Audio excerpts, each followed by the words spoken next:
자, 안녕하세요. 박성필입니다. 자, 오늘 HLB 보도록 하겠습니다. 자, 국내 증시가 폭락했습니다. 자, 코스피는 26개월 만에 하루 최대 낙폭을 경신했고 코스닥은 연중 최저치를 찍었습니다. 자, 지수에 크게 영향을 받는 대형주들, 삼성전자는 8만전자가 깨졌고요. SK하이닉스는 10% 급락이 나왔습니다. 자, 코스피가 이렇게 하루에 100포인트나 빠진 것은 상당히 드뭅니다. 하루에 100포인트 넘게 하락한 건 2022년 6월 13일 이후 26개월 만에 처음입니다. 자, 국내 증시가 폭락한 이유는 미국에서 발표된 미국 주요 경제 지표에 따라 경기 침체 우려 때문이죠. 경기 둔화 우려의 반도체 대장주인 엔비디아도 6.67%가 하락하고 테슬라도 6.5% 하락 마감했습니다. 애플이나 아마존 등의 대형주들도 모두 하락했습니다. 자, 그리고 연준 파월 의장이 7월 FOMC 정례회의 이후에 9월 금리 인하 기대감을 키웠는데 일본 중앙은행이 4개월 만에 금리를 인상을 하면서 엔캐리 트레이드 청산 가능성 우려가 나오고 있습니다. 엔캐리 트레이드라는 것은 이제 금리가 낮은 일본의 엔화를 빌려서 달러 등의 새로운 시장의 통화로 바꾼 후에 해당 국가의 주식이나 채권, 부동산 등에 투자해서 수익을 올리는 것을 의미합니다. 쉽게 말해서 이제 우리한테 끼치는 영향은 국내 시장에 들어와 있던 일본 자금이 빠져나갈 수 있다라는 겁니다. 자, 그래서 현재 상황을 봤을 때 지금 종목의 개별 이슈가 크게 중요한 시점이 아닙니다. 몸값이 높은 기업들일수록 세계 경제에 영향을 크게 받기 때문에 소위 말하는 개잡주가 아니라면 세계 경제의 큰 흐름은 알아두셔야 됩니다. 자, 물론 HLB가 해당하는 암치료, 인간의 생존과 연관이 있는 테마는 경기 침체와 상관없이 연구되는 내용이고 경기가 침체되더라도 수요가 줄어들진 않기 때문에 미래가치마저 빠진다고 볼 수는 없습니다. 당장 자금을 회수하는 부분이 단기적으로 악재로 작용을 할 수밖에 없으나 이것은 시간이 해결해줄 내용입니다. 자, 이런 증시 폭락에 마이너스 2%대라고 하면은 이제 어느 정도는 꽤 선방을 하고 있다라고 볼 수 있겠습니다. 자, 이제 증시 얘기는 여기까지 하고 HLB 내용을 보자면, 자, 어제 기사가 하나 떴었죠. HLB 간암신약 유럽서 간암치료제 희귀의약품에 지정이 됐다. 자, 유럽위원회가 리보세라닙 병용요법을 간암치료제를 위한 희귀의약품으로 지정했다고 이를 밝혔다. 자, 아시는 분들은 아시겠지만 희귀의약품에 지정이 되면 혜택이 있습니다. 자, 여기 나와있죠. 다양한 혜택을 누릴 수 있다. 해당 의약품의 허가와 관련된 수수료가 전부 또는 상당 부분 면제될 수 있으며 세제 혜택과 함께 신약 허가 취득 후에 10년간 독점 판매권이 인정된다.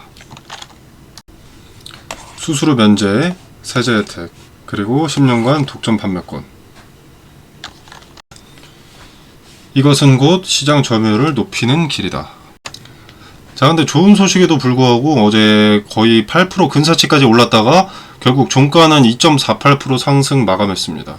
그리고 오늘은 음봉이고요. 오늘은 증시 지수 때문에 좀 어쩔 수 없는 부분이지만 상승세가 생각보다 미약합니다. 자, 물려있는 매물이 다소 많았고 FDA 승인까지 기간이 다소 걸릴 것으로 판단한 투자자들의 시세 차익 매물 때문일 텐데 이게 나쁜 것은 아닙니다. 자, 관점을 달리 보면 악성 매물을 미리 호재를 통해서 소화해 놓는 것이니까. 자, 그리고 이렇게 윗꼬리가 길게 달렸다는 거, 이 자체가 매물 소화했다는 그 흔적입니다. 자, 여기까지 올라갔다가 누군가 팔아서 내려왔기 때문에 이렇게 꼬리가 달려있는 거죠. 근데 판 사람이 있다면 산 사람이 있는 겁니다. 근데 이 자리에서 매수하는 것이 매력적이라고 생각한 투자자는 매수한 것이고 이 자리가 고점이라고 판단한 투자자는 매도한 것입니다. 그죠? 자, 매도자는 부정적인 심리로 팔았으나 더 이상 매물을 소유하고 있지 않기 때문에 방해가 되지 않습니다. 그리고 매수자는 긍정적인 심리로 이 자리가 바닥에 가까운 자리다 라고 판단을 했기에 샀습니다. 자, 맞는 비율일지 모르겠지만 비율을 조금 해보자면 방 안에서 누군가 담배를 폈습니다. 근데 창문을 열면 어떻게 됩니까? 담배 연기는 빠져나가고 신선하고 맑은 공기가 들어오게 되죠. 자, 여기서 창문의 역할을 한 것은 요 뉴스가 되는 것이고 매도자는 담배 연기, 매수자는 신선하고 맑은 공기가 되겠죠. 그래서 이런 종가 플러스 2%밖에 안 된다 이런 거에 집중할 게 아니라 악성 매물을 일부라도 소화시켰다, 환기시켰다 라고 생각하시면 되겠습니다. 자, 그리고 이제 HLB 얘기를 하면은 HLB의 간암치료제 얘기를 하면 이제 머크사의 키투루다 얘기도 꼭 나오는데, 자, 머크와 키트루다를 좀 대등하게 볼 수 있는 부분은, 자, 일단 리보세라닙이 중국에서 위암, 간암 치료제 승인 후에 누적 매출액이 현재까지 2조 원에 달합니다. 키트루다에 비해서 미비하기는 하지만, 자, 이제 올해 4월에는 난소암이 추가 승인됐습니다. 자, 특히 중국에서 리보세라닙이 승인되어 시판되고 있는 간암 1차 치료제, 2차 치료제, 위암 치료제, 난소암 치료제, 그리고 연내 승인을 앞두고 있는 유방암 등이 글로벌 임상으로 직행할 약물들입니다. 자, 전략적 파트너인 항소제약과 HLB가 진행하고 있는 항암 치료제 리보세라닙과 캄렐리주마 병용요법이죠.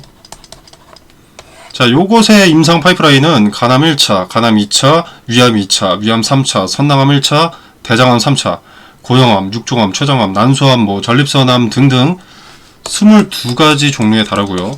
관련 임상 발표 논문은 500여 편에 달합니다. 단순 기대감만 있는 연구는 아니죠.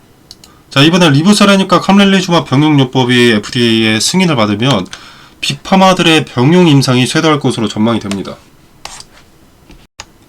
자, 머크를 시총 430조 원으로 키운 1등 공신이 키트루다인데, 키트루다와 유사한 임상 파이프라인을 보유하고 있다는 것. 아직은 임상 데이터일 뿐이지만 최고의 효능에 최저의 부작용이기 때문에 기대할 만하다고 봅니다. 자, 승인되면 다음 수순으로는 당연하게 적응증 확대로 이제 파이프라인이 확장되고 기대감이 연달아 터지기 때문에 좋다고 볼 수 있는데, 자, 하나 말씀드리고 싶은 것은 승인이 나고 대응을 하려고 하면 사고 싶어도 못 사는 거죠. 누가 팔겠습니까? 승인 나면 당연히 주가 폭등하고 적응증 확대 뉴스나 공시 쏟아질 텐데. 물론 당연히 아예 못 사는 건 아니죠. 아무리 좋은 재료도 끝모르고 상승하는 것도 아니고요. 자, 그러나 승인이 나게 되면 오히려 고점이 어디인지 판단하기 어려워서 수익 보기 더 어려울 수도 있습니다. 자, 아무튼 그렇다고 지금 모든 물량을 매수를 해놓아야 되는가? 그건 또 당연히 아니죠. 제약바이오 섹터는 임상 데이터가 좋음에도 불구하고 반려되는 경우가 허다합니다. 승인의 미래를 상상했으면 반려의 미래도 상상을 해야 됩니다. 승인 거절이라고 하면 재산 반토막 나는 건 일도 아니기 때문에 두 가지의 경우의 수를 모두 생각을 해야 됩니다. 리스크를 줄여야 된다는 거죠. 그래서 심사 결과가 나올 때까지 분할로 대응을 좀 하셔야 됩니다. 이익이 작든 크든 단기 고점에 팔아서 차익을 챙기고 단기 저점에서 물량을 다시 더해 물량 관리도 해야 됩니다. 리스크를 관리하는 거죠. 귀찮겠지만 반드시 해야 되는 겁니다. 이걸 선택사항으로 생각하시면 안 됩니다. 아니, 내가 본업 때문에 일하느라 바빠 죽겠는데 무슨 분할이야, 분할은. 이렇게 말씀하신다면 어떤 종목에 투자를 하시든 리스크 하나를 스스로 짊어지고 가는 겁니다. 자, 돈 걸고 줄다리기를 하는데 힘쓰기 귀찮다고 한팔로 하는 경우죠. 자, 분할을 전제로 매수 타점의 근거, 매도 타점의 근거 텔레그램방에서 말씀을 드릴 겁니다. 어떤 근거로 매수 매도 타점을 잡는지, 그리고 그 매수 매도 타점, 단기 저점과 단기 고점을 추후에 근접했는지 직접 확인하실 수 있으실 테니 한번 확인해 보시길 바라겠고요. 도움 없이 혼자 하신다고 하더라도 분할은 옵션이 아니라 필수라고 생각을 합니다. 자, 지금 차트도 보시면 FDA 미팅 이후에 FDA가 재심사를 권고하고 나서부터도 뭐 여기서부터 여기까지 계속 등락을 거듭하고 있죠. 자, 이게 적어 보이는데 사실 보면은 한 40% 정도 됩니다. 요 등락을 거듭하는 구간에서 단기 고점을 특정할 근거를 찾아서 차익을 챙기고, 또 이제 단기 저점을 특정할 근거를 찾아서 평단을 낮추면서 물량을 관리하는 거죠. 어차피 승인 전까지 우려감과 기대감이 공존하기 때문에 폭락도 폭등도 없이 등락을 거듭할 테니까. 재승인이라는 보류 기간이 생겼습니다. 그죠? 자, 우려감에 단기 바닥을 찍을 수 있어요. 그리고 이때 저점 매수, 기술적 반등, 기대감에 의해서 또 단기 고점을 찍을 수 있고요. 자, 이것은 승인 전까지 계속 반복이 됩니다.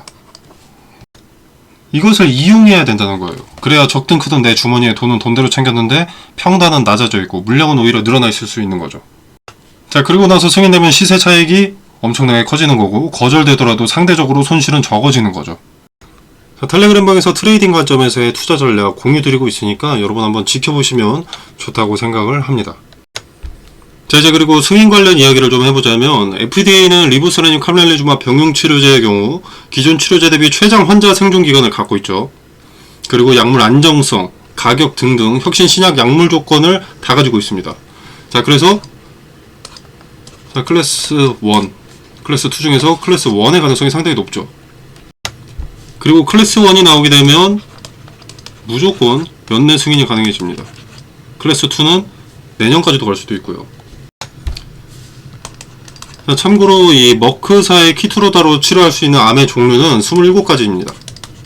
자, 근데 이제 리보세라닙, 캄렐레주맙 임상으로 진행이 되고 있는 이 항암 파이프라인은 22가지로 계속 확대 중이고요.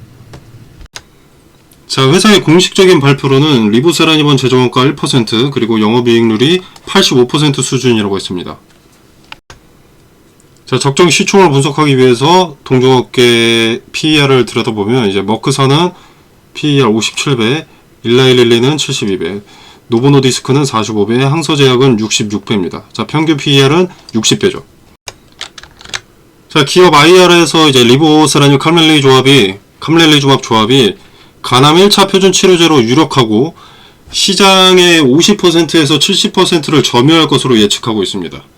자, 그리고 보수적으로 시장 30%를 점유할 것으로 가정한 초기 발매 3년 차인 27년 매출 2조 4022억을 추측하고 있고요. 영업이익은 2조 469억을 추측하고 있습니다.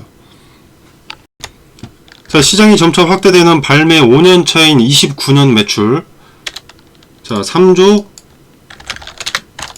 1067억, 영업이익은 2조 6825억을 HLB 사측에서 전망했습니다. 자, 물론 전망대로 흘러가는 것은 아니지만 근거 없이 추측하지도 않습니다. 상당히 보수적으로 이 절반만 나오더라도 제2의 키트로다라는 이름은 아깝지가 않죠. 자, 그래서 어느 정도 기대할 만하다고 보고, 자, 그리고 이건 항서제약의 차트인데 뭐 그렇게 많이 오른 것은 아닙니다만 지금 세계 증시가 어떻습니까? 대형주들, 문가 큰 전세계 대형주들은 다 폭락입니다. 자, 차트도 조금 훑어보면 근데 빨간불이라면 어느 정도 선방하고 있다고 볼 수가 있겠죠. 자, 과거의 데이터가 꽤 수렴되는 자리입니다. 지금 있는 자리가. 자, 오늘 요 종가가, 항서제약의 종가가 이렇게 점선이 그어져 있는 건데, 자, 과거의 데이터를 보면은 상승의 저항이 되던 의미가 있던 자리, 그리고 반등 이후 내려올 때 지지가 되어주던 자리, 다시 한번 저항을 뚫고 돌파하니 지지, 또 이렇게 폭락하다가 또 다시 올라갈 때 저항, 돌파하니 지지 등등 이후에도 꽤 의미가 있는 자리입니다. 자, 그 자리에 지금 저항을 받은 거죠. 자, 여기를 돌파하게 되면 다시 한번 지지를 해주는 스탠스로 바뀌게 되는 겁니다. 자, 물론 돌파하지 못하면 저항을 받고 내려오는 거고요. 중요한 것은 무조건 돌파를 해야 된다라기보다는 힌트를 얻을 수 있다는 것이 중요하죠. 항서제약과 HLB는 세세한 디테일은 달라도 큰 흐름은 같이 갈 테니까요. 자, 그래서 항서제약도 좀 지켜볼 필요가 있겠습니다. 자, 텔레그램 방에서는 분석된 자료와 근거를 공유합니다. 당연히 무료고요.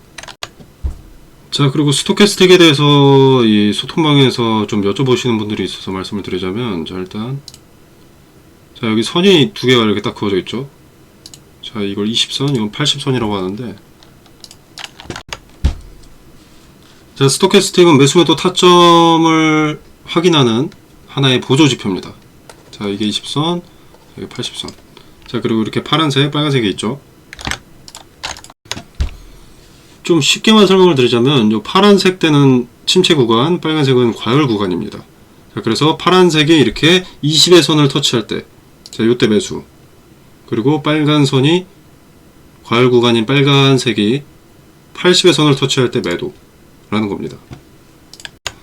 자, 근데 이 보조지표 하나만 믿고 매수매도 하면 절대 안 됩니다. 자, 아무튼 그래가지고 지금 HLB로 보자면 여기도 나오네요. 여기서 매도했는데 여기까지 올랐습니다. 자, 그래서 이거 하나만 보고 매도를 해서는 안 되지만, 자, 말 그대로 보조지표이기 때문에 거의 다 왔는데 근거가 모자랄 때 확인할 수 있는 좋은 지표가 되는 겁니다. 자, 그래서 보면은, 자, 이땐 매도 타점이겠죠? 과열 구간에서 80의 선을 터치했으니까, 자, 그럼 요때 매도한 겁니다. 요날. 자, 그리고 침체 구간에서 20의 선을 또 터치했습니다. 그럼 이때 매수, 요때 매도, 이때 매수, 요때 매도, 그리고 이때 매수. 자, 물론 다시 한번 말씀을 드리지만 어디까지나 보조지표이기 때문에 맹신하고 매수 매도를 가져가서는 안 됩니다만, 거짓말을 할 수 없는 거래라는 것을 토대로 그래프가 작성되는 것이기 때문에 2% 부족한 근거를 채워줄 수 있는 보조지표입니다. 자, 스토캐스틱이나 RSI나 같은 맥락의 보조지표고요. 자, 스토캐스틱, RSI 등을 포함한 보조지표의 설정법이나 접근 방법도 종종 텔레그램방에서 언급을 드리고 있으니까 자유롭게 한번 참여해 보시길 바라겠습니다. 자, 텔레그램방 참여는 어렵지 않습니다. 영상 설명란에 보시면 자, 이렇게 더보기 버튼이 있고요. 여기 텔레그램방 링크를 걸어뒀습니다. 뭐 참여 코드라던가 입장 코드 이런 것 없이 자유롭게 입장 가능하시고, 이 공간 안에서 제공되는 정보 일체의 금전을 요구하지 않습니다. 자, 여러분의 투자에 도움이 되기를 바라면서 마무리하겠습니다. 감사합니다.